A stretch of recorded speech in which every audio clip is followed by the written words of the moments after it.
Hi there, welcome to Wristwatch Talk, and today we're talking about the Smith's Everest PRS25 from Time Factors. So, I'll get kind of straight into it. First of all, I'll just do a bit of a brief, not unboxing because it's unboxed, but show you what came in the box, and then we talk a little bit about the watch. So, you've got the watch as you can see, and it comes on this red pill. As you can see there, time factors written on the front of it. Inside is like a sponge cushion for the watch, and it came nicely packed. Comes with this Time Factors cleaning cloth, nice and soft, and it comes with a warranty card, warranty booklet.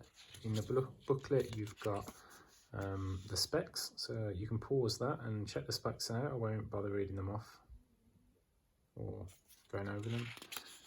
And you've got a bit of general care information, and on the last page you've got the serial number from the watch, and it's signed and stamped with the date of purchase.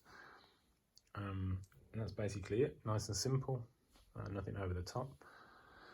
And then you've got the main star of the packaging, which is the Smith's Everest PRS25. So briefly about buying the watch. I bought the watch a few weeks ago through Time Factors website. They had a store opening on a Sunday at 2 PM as they always do. It took a few minutes for the watches then or the store to then be closed, but I managed to get one. That was my fourth attempt at getting an Everest, and I did already have one, but it was the version 1 of the 36mm Everest, which had the bold Smith's lettering and the black Everest logo, and some other slight differences. The most notable difference was that it had the Miyota 9015 movement with the ghost date and the ghost position on the stem.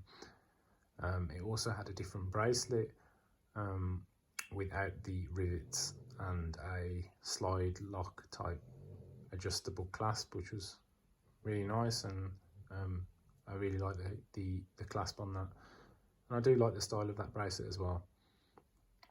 But then jump forward to the version 3 of the watch, and you have pretty much what you see here, minus the Everest logo in white. It was still in black, and the crown has a different logo on it.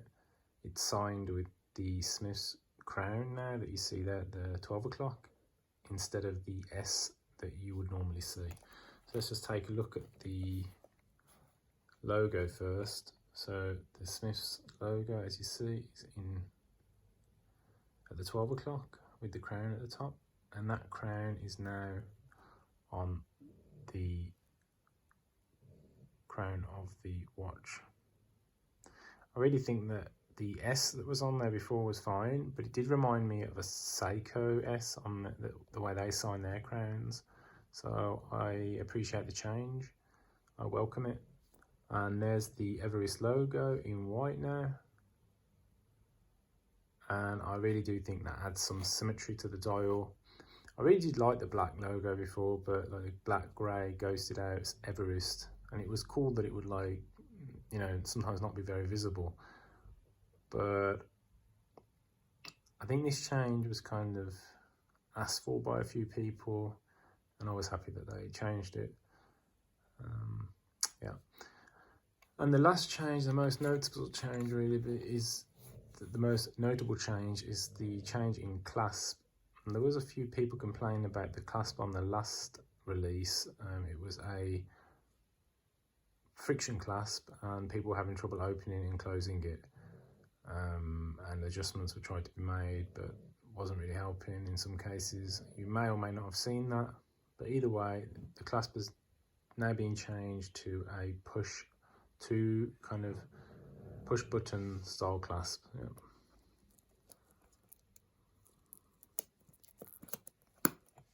As you can see with these 2 push buttons, it's really easy. It opens and shuts down without problem, and I think that's a welcome change. This logo was on there before, and really nice brushing on the clasp with the polishing on the sides. And there are the rivets on the bracelet. Some people like them, some people don't. I like the rivets. I like the old style riveted bracelets. Sure, this one is a little bit thicker, a bit more heavy duty than some of those vintage ones, but I really do like the way it looks, and I really think it suits the watch. And now it's complete with the new clasp. I think that's pretty much perfect. One thing I'll say about the Everest, or Smith's watches in general, but I've only owned the Everest PRS25 from them. The quality control, I think, is really fantastic for the £325 that you pay for the watch. The dial is immaculate. There are no white spots, there is no dust. I'm sure if you went in there with a loupe, you would maybe see some rough edges on the hands, but it just looks so clean, everything. And yeah, I really appreciate the effort they put in to get it to look, or to get the quality to be as it is. I think you really have to hold one of these watches in hand, or you just see them online, or you read everybody else's reviews of them. But to hold one in your hand, I think then you realise, oh wow, this is really it's like a little gem, you know. It's got a really nice weight to it, and it's a great size, at least for me. And you know, it's really a fantastic little piece. Let me just place it on my wrist. It's not sized, as you can see. Bracelet is still taped up and everything, but I'll show you how it would look. I love the size.